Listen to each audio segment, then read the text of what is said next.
Hello বন্ধুরা, বর্ধমান বিশ্ববিদ্যালয়ের six semester general বিভাগে জেনারেল ইংলিশ সাবজেক্টটা নিয়েছেন 2024 সালের এক্সটার্নাল এক্সামিনেশনের জন্য, অর্থাৎ ফাইনাল পরীক্ষার জন্য আপনাদের আপনাদের যে মহাশ্বেতা দেবী লেখা দ্রৌপদী স্টোরিটা আছে, যে স্টোরিটা আছে, ওইখান থেকে এই দ্রৌপদী স্টোরিটা থেকে যে 2 নম্বরের প্রশ্নগুলো সবথেকে বেশি গুরুত্বপূর্ণ, সেই রকমই আপনাদের কয়েকটা 2 নম্বরের প্রশ্ন এবং উত্তর সহ এই ভিডিওটির মাধ্যমে দেখাবো।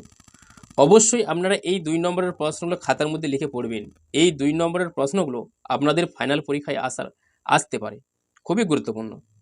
তো অবশ্যই বন্ধুরা আপনারা এই 2 নম্বরের প্রশ্নগুলো খাতায় লিখে পড়বেন।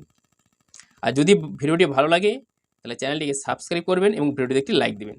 আর যদি আপনাদের বন্ধুরাও এই ইংলিশ সাবজেক্টটা নিয়ে থাকে, আপনাদের বন্ধুদেরকেও এই 2 নম্বরের প্রশ্নগুলো পাওয়ার একটা সুযোগ করে দিন।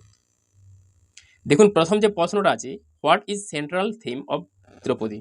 What is central theme of Draupadi? Draupadi is a short story written by Mahasweta Devi. এটা মহাশ্বেতা দেবী লিখেছেন, আপনারা জানেন।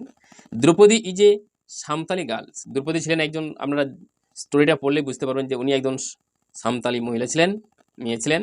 হু was protesting against the social and gender based operation and violence.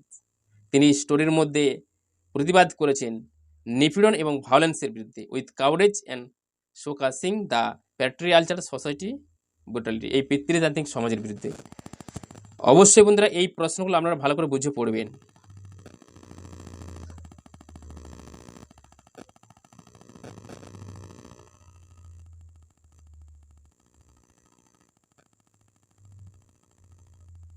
আপনাদের যে আরও যে স্টোরিগুলো রয়েছে সেইখান থেকেও 2 নম্বরের কিছু কিছু প্রশ্ন দেওয়ার চেষ্টা করব। যে 2 নম্বরের প্রশ্নগুলো সবথেকে বেশি গুরুত্বপূর্ণ, সেরকমই কিছু প্রশ্ন দেওয়ার চেষ্টা করব। অবশ্যই আপনারা প্রত্যেকটা যে আপনাদের স্টোরিগুলো রয়েছে, যে ড্রামা, যে নাটকগুলো রয়েছে, অবশ্যই মেন থিমগুলো আগে ভালো করে বুঝে পড়বেন। মেন থিমগুলো যদি আপনারা সামারিগুলো যদি ভালো করে বুঝে পড়তে পারেন, সামারিগুলো যদি আপনারা ভালো করে জানেন, তাহলে কিন্তু আপনারা 2 নম্বর, 5 নম্বর, 10 নম্বরের প্রশ্ন কিন্তু উত্তর লিখতে পারবেন। তাই আপনাদেরকে আগে ভালো করে বুঝে আপনাদেরকে সামারিগুলো আগে জানতে হবে, ভালো করে পড়তে হবে।